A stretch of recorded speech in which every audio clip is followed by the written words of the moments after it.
안녕하세요. 전국대학 상담학과 협의회 2021년 학부생 작품 발표 대회에 참여하게 된 차의과학대학교 상담심리학과 이서연, 송채인입니다. 저희가 발표할 주제는 애플리케이션을 활용한 상담치료의 연속성 확장입니다. 그럼 지금부터 발표를 시작하겠습니다. 먼저 목차는 첫 번째로 상담 도구 개발의 배경, 상담 도구의 소개, 마지막으로 상담 도구의 기대 효과 및 확장에 대해 말씀드리겠습니다. 저희는 어떤 상담 도구를 개발할지 고민하다가 이러한 의문이 들었습니다. 바로 심리 상담 이외의 시간에는 내담자 스스로 부정적인 감정을 극복하기 힘들지 않을까 하는 의문입니다. 만약 이러한 의문이 사실이라면 상담 치료의 중점적인 효과가 거의 상담 시간 내에만 발생하기 때문에 상담 치료의 연속성이 끊기게 될 수 있습니다. 따라서 저희는 상담 치료의 연속성 확장을 위한 도구 개발을 위해 또한 제기한 의문이 사실인지 파악하기 위해 설문조사를 진행하게 되었습니다. 저희가 진행한 설문조사의 문항은 크게 네 가지입니다. 첫 번째 문항은 부정적인 감정으로 인해 고통받는 빈도가 얼마나 되는지 파악하기 위한 질문입니다. 그 결과 자주 있음과 항상 있음이 61.4%로 응답자의 과반수가 상대적으로 많은 빈도의 고통을 받는다는 것을 알 수 있었습니다. 두 번째 문항은 내담자를 대상으로 한 질문으로 상담을 받고 있지 않는 시간에 부정적인 감정을 얼마나 잘 극복하는지 파악하기 위한 질문입니다. 그 결과 응답자의 56.1%가 혼자서는 극복하기 어렵다고 대답하였으며, 이는 저희가 처음에 제기한 의문이 성립한다는 것을 알 수 있었습니다. 세 번째 문항은 부정적인 감정을 스스로 극복해낼 수 있도록 돕는 프로그램의 필요성을 파악하기 위한 질문으로 응답자의 80.7%가 위와 같은 프로그램이 필요하다고 느낀다는 것을 알 수 있었습니다. 마지막 문항은 앞서 언급한 프로그램을 잘 구현할 수 있는 도구의 형태로 무엇이 있는지 응답자들의 의견을 파악해 보기 위한 질문입니다. 도구의 형태로 여러 가지를 선지에 포함시켰지만 그 중에서도 애플리케이션이 가장 적합하다고 선택한 응답이 54.4%로 가장 많았습니다. 이러한 설문조사의 결과에서 알 수 있듯이 많은 사람들이 스스로 부정적 감정을 완화하기 어렵다고 응답하였고, 이는 상담 치료의 연속성 확장을 위한 도구가 필요하다는 근거가 될 수 있다고 보았습니다. 따라서 저희는 내담자 스스로가 부정적 감정을 완화할 수 있도록 돕는 상담 도구로서 애플리케이션이 적합하다고 생각하였기에 이를 개발하게 되었습니다. 두 번째로 저희가 개발한 상담 도구인 애플리케이션 판도라를 소개하도록 하겠습니다. 먼저 저희의 이야기를 들으신 후 이런 생각이 드실 수 있습니다. 애플리케이션을 상담 시간에 어떻게 쓴다고 하는 걸까? 혹은 상담 도구는 상담 시간에만 오로지 쓰여야 하는 것이 아닐까? 하는 의문이 들 수 있지만 저희는 이를 역으로 생각해 보았습니다. 상담 도구가 정말 상담 시간에만 국한해서 쓰여야 하는 걸까? 우선 저희는 사전에 설명되어 있는 상담의 정의를 살펴보았습니다. 사전에는 상담을 카운슬러가 도움을 필요로 하는 사람에게 전문적 지식과 기능을 가지고 내담자 자신과 환경에 대한 이해를 증진시키며 합리적이고 현실적이며 효율적인 행동 양식을 증진시키거나 의사결정을 내릴 수 있도록 원조하는 활동이라고 표현하고 있습니다. 이와 같이 상담은 한마디로 내담자를 돕는 과정이라고 할 수 있습니다. 그렇다면 만약에 전문적 상담 지식을 기반으로 만들어진 애플리케이션이 내담자를 도울 수 있다면 어떨까요? 이것 또한 상담 도구로서의 가치가 뛰어나지 않을까요? 이러한 생각으로 저희는 판도라를 개발하게 되었습니다. 혹시 여러분, 그리스 신화 이야기인 판도라의 상자를 아시나요? 판도라의 상자 안에는 부정적인 감정 등의 인간에게 해가 되는 온갖 것들이 담겨져 있었습니다. 그런데 판도라가 이 상자를 열게 되면서 세상에 부정적인 것들이 퍼져나가게 되었습니다. 저희는 이러한 이야기를 모티브로 삼아 내담자의 부정적인 감정을 판도라라는 상자 안에 담아 놓았다가 시간이 지나면 다시 그 상자를 열어 부정적인 감정을 벗어나게 해주는 앱이 되었으면 하는 바람으로 이름을 판도라로 짓게 되었습니다. 또한 저희는 애플리케이션을 개발하기 전 6화 원칙을 바탕으로 기획해 보았는데 발표 시간상 자세한 내용은 따로 말씀드리지 못해서 보고서를 참고해 주시면 감사드리겠습니다. 다음으로 저희가 개발한 상담 도구의 구성을 설명드리겠습니다. 이는 총 7단계로 구성되며 이 중 1에서 3단계, 5에서 7단계는 내담자가 판도라를 사용하면서 진행되고 4단계는 상담 시간 내에 상담자와 함께 진행됩니다. 각 단계별로 인지행동 치료 기반의 스스로 자신의 사고를 평가할 수 있도록 유도하는 소크라테스식 질문 기법을 사용하였으며 인지행동 치료만으로는 약간의 한계점을 느껴 수용 전념 치료의 기제를 일부 단계에 추가하였습니다. 먼저 판도라의 단기는 1, 2, 3단계로 구성되어 있습니다. 첫 번째 단계는 상황 기록하기입니다. 내담자는 자신의 기분 변화에 영향을 주는 사건이 발생했을 때 곧바로 애플리케이션 판도라를 열어서 상황에 대한 기록을 할 수 있습니다. 이때 주의해야 할 점은 상황을 기록할 때 감정이 섞여서 들어가면 안 된다는 것입니다.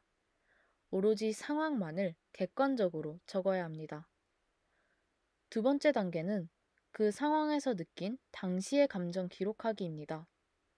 내담자의 기분 변화에 영향을 주는 사건이 발생했을 당시 어떤 기분과 감정이 들었는지 작성할 수 있습니다. 세 번째 단계는 그 상황에서 떠오른 생각, 즉 자동적 사고 기록하기입니다. 대부분의 사람들은 누구나 상황에 부딪히면 자신의 의지를 거치지 않고 자동적으로 불현듯 드는 생각이 있습니다. 그런데 만약 자동적 사고가 부정적인 생각이거나 인지적인 오류라면 그것은 내담자를 고통스럽게 할 수 있습니다. 따라서 먼저 자동적 사고를 기록한 후 그거를 객관화시킬 수 있을 정도의 시간이 지난 다음에 다시 판결하기 위해서는 3단계를 거쳐야 합니다. 네 번째 단계는 상담자와 그 상황에 대해 현재 느끼는 감정 공유하기입니다. 내담자가 판도라에 기록했던 1, 2, 3단계를 기반으로 상담 시간에 상담자와 공유하게 됩니다. 이때 상담자는 내담자에게 기분 변화를 주었던 상황에 대해 현재 느끼는 감정은 어떠한지 물어봄으로써 내담자가 보다 객관적으로 상황을 바라볼 수 있도록 도움을 줍니다. 즉 4단계는 내담자의 인지적 탈융합을 위한 과정으로 상담자의 도움이 필요하기 때문에 상담 시간 내에 진행될 수 있도록 하였습니다. 다음은 판도라 비우기로 5, 6, 7단계가 포함되어 있습니다. 다섯 번째 단계는 앞서 적었던 자동적 사고가 맞는 증거, 틀린 증거 찾아보기입니다. 상담자와의 상담 이후로 어느 정도 인지적 탈융합이 되어가는 과정 중에 있는 내담자는 자신의 기분을 부정적으로 만든 범인인 자동적 사고를 판결하기 위해 증거를 수집하여 기록할 수 있습니다. 먼저 스스로 검사가 되어 자동적 사고가 진실이라는 증거를 수집하고 이번엔 변호사가 되어 자동적 사고가 거짓이라는 증거를 수집합니다. 5단계는 내담자가 이후 단계에서 스스로 자동적 사고를 재판결할 수 있도록 밑바탕이 되는 과정입니다. 여섯 번째 단계는 앞서 적었던 자동적 사고 재판결하기입니다. 내담자는 앞서 적었던 증거들을 바탕으로 자동적 사고를 재판결해 볼 수 있습니다. 예를 들어, 어떠한 생각이 몇 퍼센트 정도 옳았다 라는 식의 퍼센테이지로 판결해 볼 수 있습니다.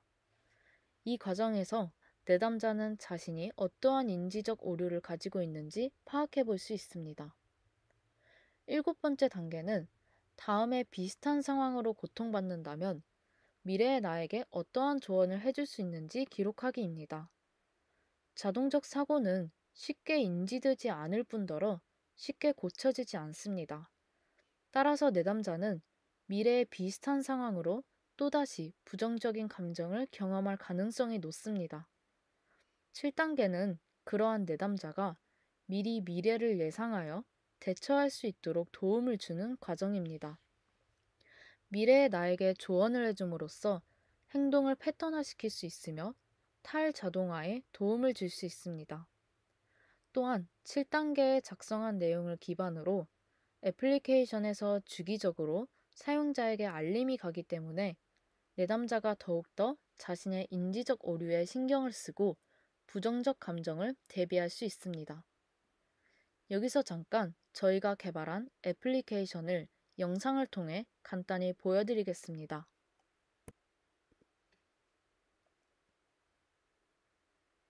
이 화면은 판도라의 메인 화면으로 판도라 사용 설명서, 판도라의 담기, 판도라 비우기, 내 주변 상담소 위치로 구성되어 있습니다.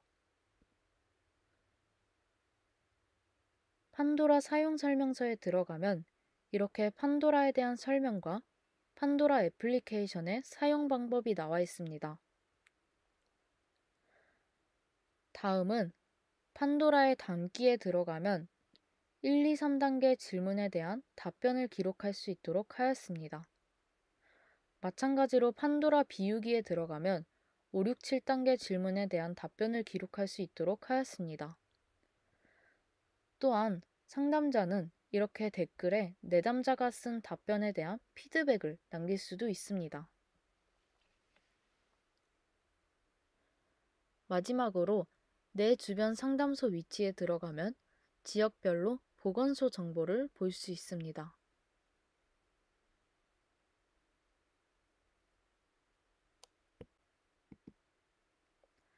마지막으로 상담 도구의 기대 효과 및 확장에 대해서 설명해 드리겠습니다. 저희가 개발한 상담 도구의 기대 효과는 크게 세 가지입니다. 첫 번째는 접근 유용성입니다. 애플리케이션은 접근 유용성이 높기 때문에 자신의 감정에 영향을 주는 사건이 발생하였을 때 언제 어디서나 사용할 수 있습니다. 두 번째는 알림 서비스입니다. 7단계에 작성한 내용을 기반으로 애플리케이션에서 주기적으로 사용자에게 알림이 가기 때문에 내담자가 더욱더 합리적인 인지행동 패턴으로 바꿀 수 있도록 도움을 줍니다. 세 번째는 내담자 스스로 수용할 수 있게 된다는 것입니다. 자신을 불편하게 하는 상황과 감정 자체를 수용할 수 있도록 도움을 줌으로써 이는 결국 상담 치료의 연장선으로 작용할 수 있습니다. 다음으로 저희가 개발한 상담 도구를 어떻게 확장시킬 수 있는지 말씀드리겠습니다. 첫 번째로 애플리케이션 사용 대상자를 오로지 내담자 대상에서 상담을 받지 않는 사람들까지 확대하여 부정적 감정을 완화하는 데 사용될 수 있습니다. 두 번째로 알림 서비스를 더욱더 구체화할 필요성을 느꼈는데 왜냐하면 저희가 이번에 개발한 앱은 코딩 없이 개발하는 바이플러그라는 플랫폼을 이용하였기 때문에 기능 제한이 많았습니다. 따라서 다음에 본격적으로 개발하게 된다면 코딩을 통해 앱을 개발하여 보다 알림 서비스를 구체화하도록 계획하였습니다. 마지막으로 요즘 코로나 때문에 언택트 심리학이나 온라인 상담이 활성화되고 있는데 저희가 개발한 상담 도구는 상담자가 앱을 통해 내담자에게 1대1 피드백을 줄 수 있기 때문에 시대에 맞는 가치를 가지고 있다고 생각합니다. 지금까지 발표를 들어주셔서 감사합니다.